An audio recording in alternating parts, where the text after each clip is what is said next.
I'm going to do something rather unusual today in that I am going to try to defend Dr. Priyamvada Gopal, who has recently been made knockoff.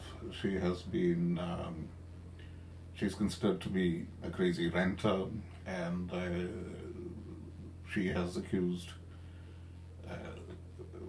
I think she has displayed anti-Semitism and attributed racist views to people of Jewish heritage purely on the basis that they're Jewish. In other words, all Jews must be against people of African heritage. Of course, she has also done the same thing to Hindus. She's called for all Hindus that they should not become naturalized citizens of any other country. And she claims that this is because the Indian Parliament will not naturalize Muslims, that it has an act, that's passed a law to that effect. That's not true. As a matter of fact, foreign Muslims, for example, from Afghanistan, they do apply, and through the proper channels, they are granted citizenship.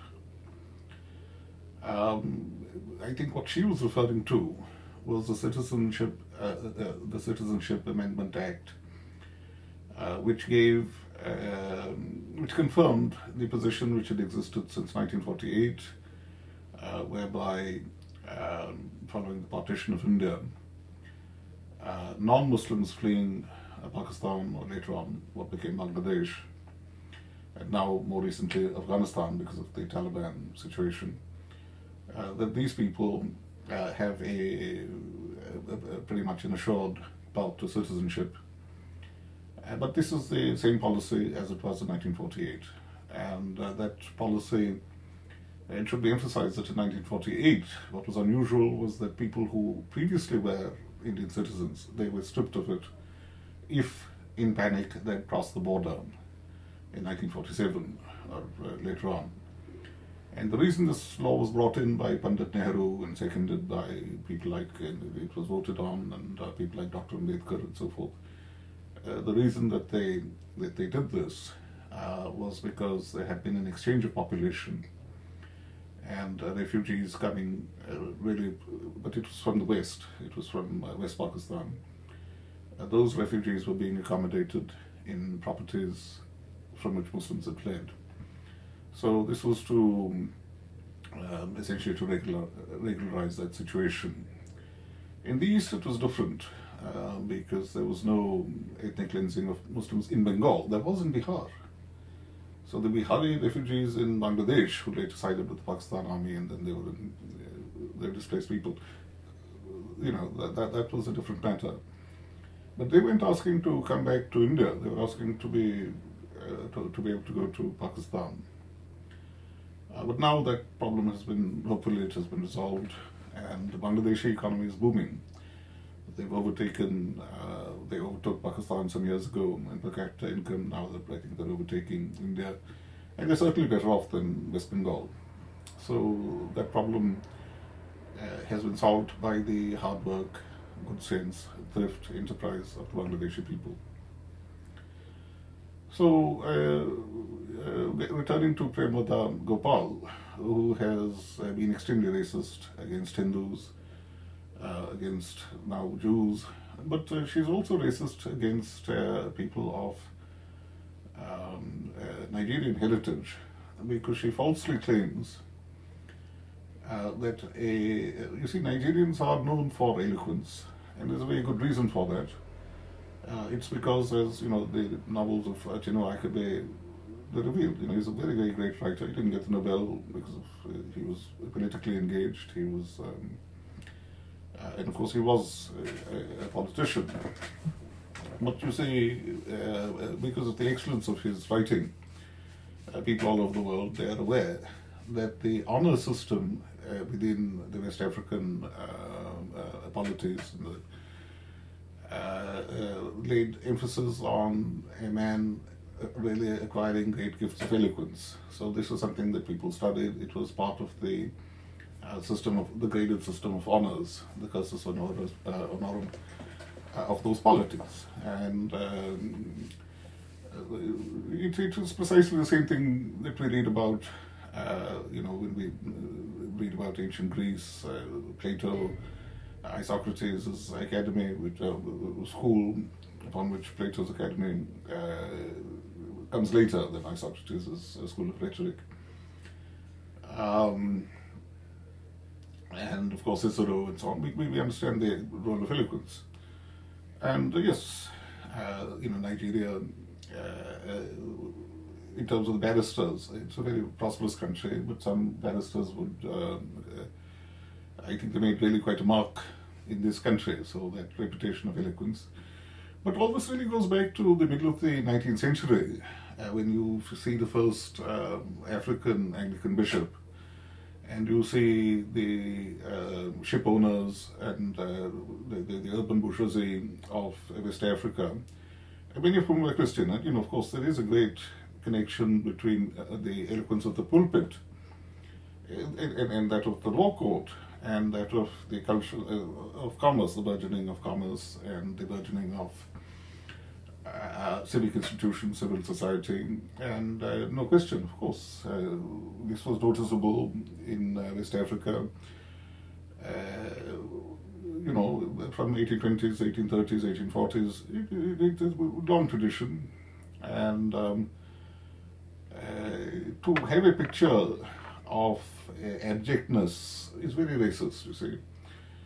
And the fact is that she is speaking of a person whose mother tongue is English, his mother is English, and his father tongue may also have been, on his father's side it may have been, I don't know, Yoruba, I don't know.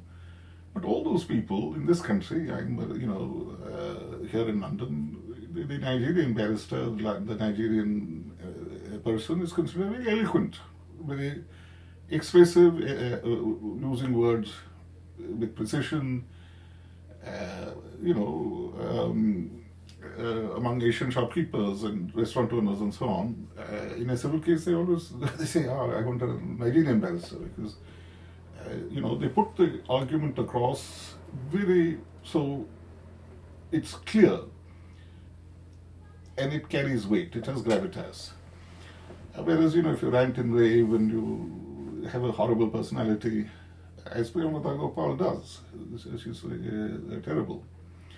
But the reason that I wish to stick up for her and I wish to defend her is because, for many years now, I have been campaigning that the South Indian Brahmin, she's a South Indian Brahmin like me, that especially Ayers, that we must get affirmative action. Now, currently in India, there are so-called educationally backward castes, and they do get affirmative action. I'm not saying we're educationally backward, but look at Priyamvada Gopal. She is fucking retarded, mate. She's had a lot of education, but she's completely retarded. She's stupid. So that is proof that Ayers must get affirmative action on the basis that education, cannot polish the turd of stupidity as represented by myself, of course, but also but even more signally, by Priyamvada Gopal. There is Manishankar Iyer. There are many. You may look into the annals of the Institute of Social Proctology for a discussion of all the very many South Indian cretins, Brahmin cretins that there are. Oh, by the way, this lady accuses a Pakistani origin heritage lady whose surname is Mirza.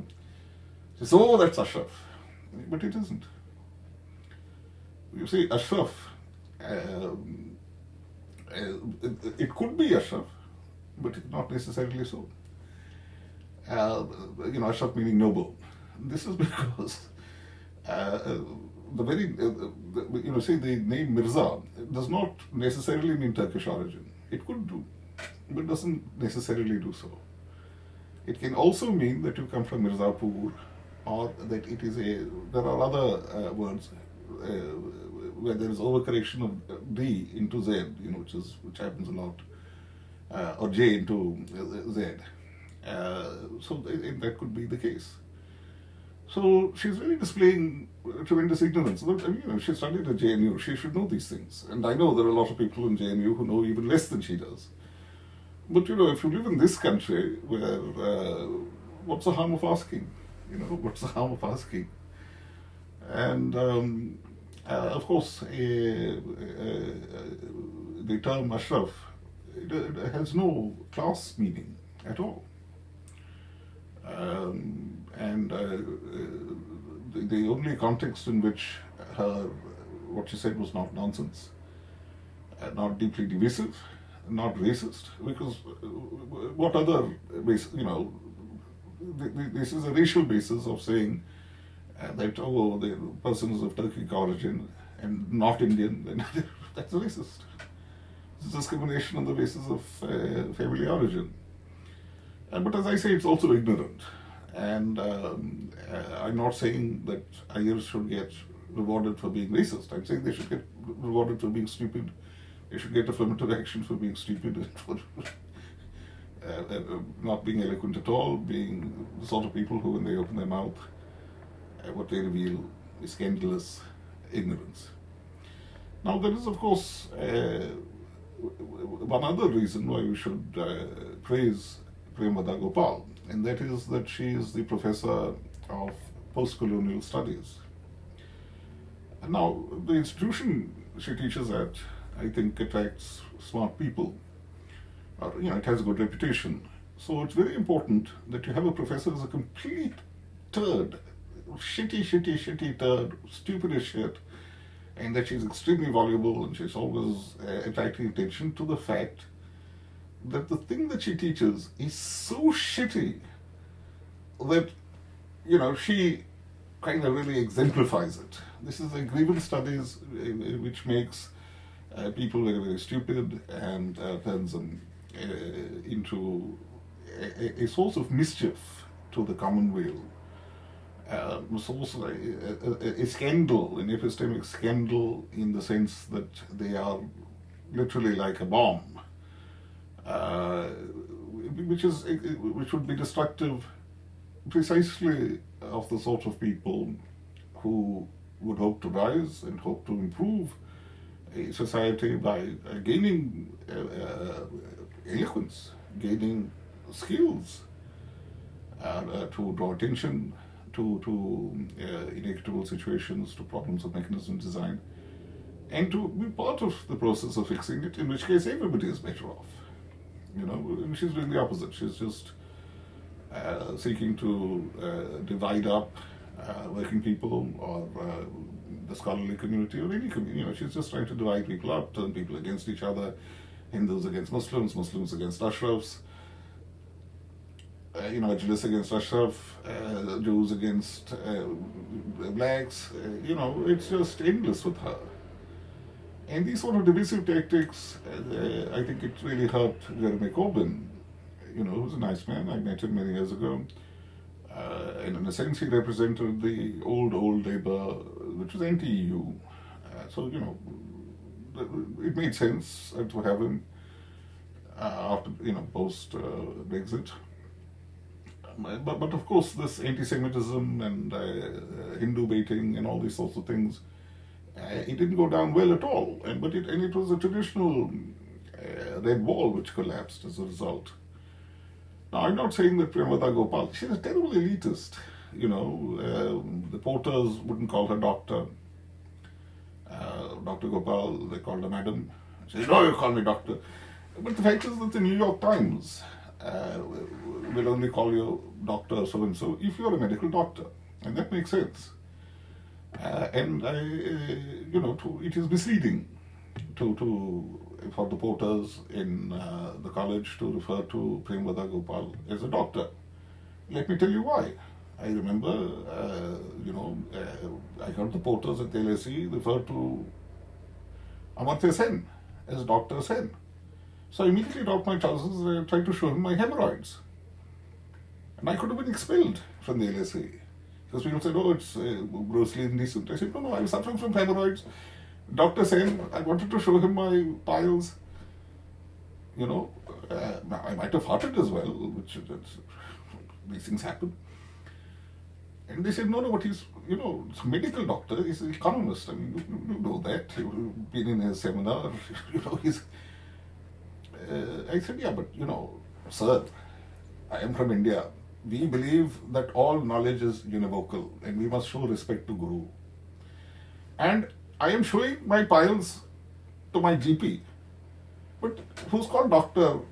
Das. In fact, my doctor was called Dr. Das, and this is Dr. Sen. So I want to show him equal respect by showing him my hemorrhoids. I am Hindu, sir. India very hot, sir. So they didn't sack me. But they did insist that I stop sending stool samples, to Dr. Sen and to Dr. Gopal. I haven't done so because my my stool samples, you have to pay for them now. I'm not falling for that. Anyway, so I think, we should all defend Priyamvada Gopal on the basis that, she enables this worthless post-colonial studies shit to be seen as worthless, mischievous nonsense.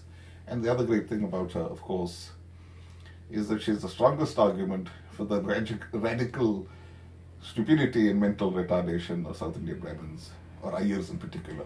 I don't know if she may be an Iyengar, but so this is why I speak up in defense of this very stupid woman.